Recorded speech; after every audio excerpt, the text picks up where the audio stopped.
Hey everyone, my name is Asia. Hi, my name is Corey. And we're coming to you on behalf of House of Tech. So today we're going to be talking about what the 3 key elements of web design are that we consider anytime we're talking about customers about designing a website, and we have to take into consideration when we're actually implementing the design. So one of those first key elements is having clearly defined content.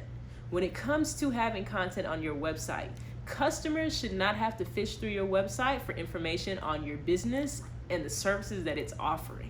It shouldn't be something that they have to go through with a fine-tooth comb. It shouldn't feel like they have to get a magnifying glass and go through everything that you've written, all your pictures, just to find what your pricing is, just to find what area or what market you're involved in, where you're located, things of that nature, how to contact you.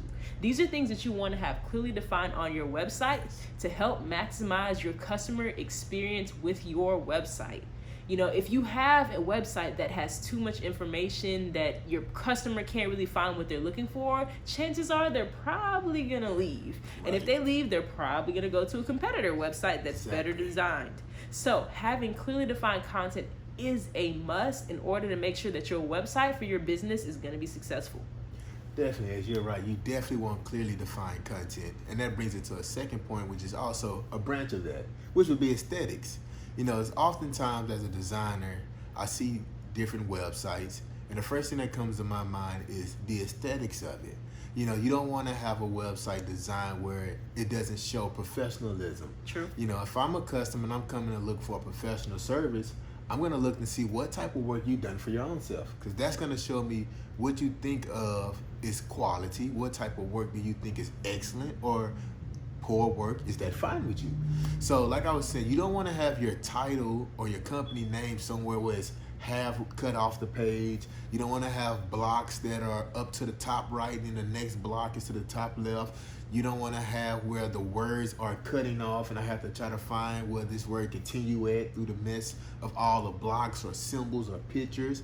You definitely take, for example, companies like Walmart, right? This is a company with a professional design across their social media boards. They don't use a lot of colors. You're not going to see green, yellow, all that. You're going to see their branded companies, right, which is blue and yellow. Walmart has established we're blue and yellow. Right. So whenever you go see different things, you're going to see blue and yellow. So you want to have that same type of mindset when designing your website as well.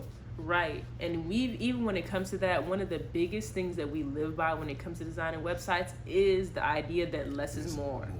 You do not want to overload customers with information. You don't want to bombard them with a whole bunch of words, a whole bunch of pictures that they kind of just get lost in and they really lose sight of what your business is supposed to be about.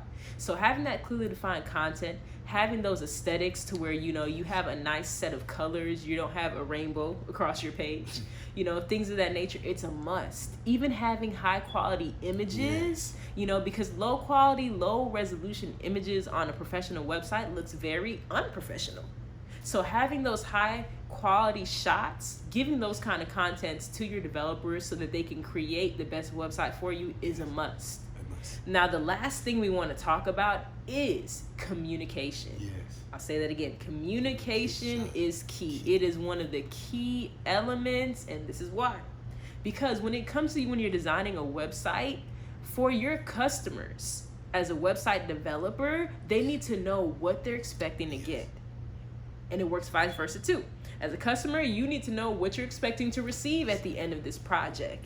So making sure that the expectations are discussed ahead of time, making sure that you've had those talks with your website developer, what your website will be able to do, what it won't be able to do, what kind of content is going to go on the website, who's going to be the one maintaining it, things of that nature. It is essential. Definitely. And Asia, while we're speaking of communication, a point that I think we should leave our customers with is this right here.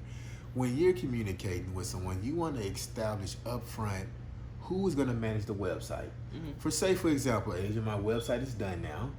Okay, the developer finished it. I agreed to it. Now then my company has grown a lot in 3 months, 4 months. I see I need to add more pages or even more content. Or let's say something as simple as, I feel like this other person should have rights to the website. Yeah. Who who does all that now? Right. I did talk to the developer about it. The developer didn't mention it to me now. Now we have this black hole where we don't know what's next from here. So as definitely as Edge was saying, upfront, you want to make sure that you establish all the guidelines. If I need my website need to grow, who's responsible for that? All that's going to drive the price. That's going to determine, the growth of my business. Right. So when it comes to website development, we know it can be a very taxing process. It can be frustrating at times, but to take the frustration out of it, those are the three things we want people to consider when they're designing a website, or they go to somebody, with the mindset of that person developing a website for their business. You want to have clearly defined content, you want to have those aesthetics, and you want to have that communication. So at the end of the day, you can walk away with a product that you are satisfied with, and that's going to help your business grow. So, thank you for tuning in. We'll have more videos to come. Once again, this is Asia and Corey with House of Tech. Bye-bye.